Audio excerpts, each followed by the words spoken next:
Shalom and good morning everyone. పరిశుద్ధులందరికీ ఉదయకాల శుభవందనములు. ఈ దిన కృపావాక్యం చూసుకుందాము. పరిశుద్ధులైన నిలువ బిడ్డలారా, 2వ సమూయేలు గ్రంథము 22వ అధ్యాయము 7వ వచనం. నా శ్రమలో నేను యెహోవాకు మొరపెట్టి తిని, నా ఎలోహిం ప్రార్థన చేసి తిని. సో దావీదు గారు తనను సౌలు చేతిలో నుంచి తప్పించినప్పుడు, తన శత్రువుల చేతిలో నుంచి తప్పించినప్పుడు ఈ యొక్క గీతం రాస్తున్నాడు. ఈ గీతము మరి కీర్తన గ్రంథం 18వ అధ్యాయం ఇదే అక్కడ మళ్ళీ రాయబడింది. సో కీర్తన 18వ అధ్యాయం అనగానే మీకు అందరికీ బాగా గుర్తుంటుంది. నన్ను పరలోకపు తండ్రి 26 జూన్ 2013లో మరి నేను ఎదుర్కొన్న సందర్భము మీకు చాలామంది గుర్తుంటుంది. ఇప్పుడు అది నేను చెప్పదలుచుకోలే. కానీ బిడ్డలారా, ఆ పరలోకపు తండ్రి ఎలాంటి వాడనగా, మనము శ్రమలో మొర్రపెట్టినప్పుడు ఆయన మనకు ఉత్తరం ఇస్తాడు, మనల్ని వచ్చి ఆయన కాపాడుతాడు. సో దావీదు గారు సౌలు తన చేతికి దొరికినప్పుడు 3 సార్లు దొరికినప్పటికీ క్షమిస్తాడు. ఎందుకు? శత్రువు అయ్యి వెంటాడుతున్నాడు దావీదును.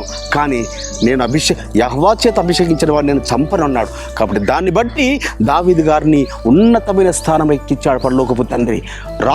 రాజుగా ఆయన్ని చేశాడు. 40 సంవత్సరాలు రాజ్య పరిపాలన చేసే ధన్యతనిచ్చాడు. తన సంతానమునకు వాగ్దానం ఇచ్చాడు. అయితే ఇక్కడ ఇంకా ఇదే తర్వాత వచనంలో రాయబడుతుంది, ఆయన గాలి రెక్కల మీద ప్రత్యక్షమయ్యేవాడు, మేఘములను వంచి వచ్చేవాడు. అంటే నువ్వు విమానంలో ప్రయాణం చేస్తున్నప్పుడు కూడా ఆ విమానంను క్షేమంగా చేర్చేవాడు ఆ పరలోకపు తండ్రే బిడలారా. సో గాలి రెక్కల మీద నువ్వు విమానంలో ప్రార్థన చేస్తూ కూర్చో, అప్పుడు నీకు గాలి రెక్కల మీద ఆయన ప్రత్యక్షమై నిన్ను క్షేమంగా సురక్షితంగా నీ గమ్యానికి చేస్తాడు. నువ్వు ప్రతి ప్రయాణంలో ఆయనకు ప్రార్థన చేయి. నువ్వు పడవ ప్రయాణంలో ఉండు, నువ్వు నీటిలో మరి ఒక సుడిగుండంలో గాలి తుఫాన్లో చిక్కుకున్న పడవలో నువ్వు ఉండొచ్చు. కానీ నువ్వు ప్రార్థన చేయి.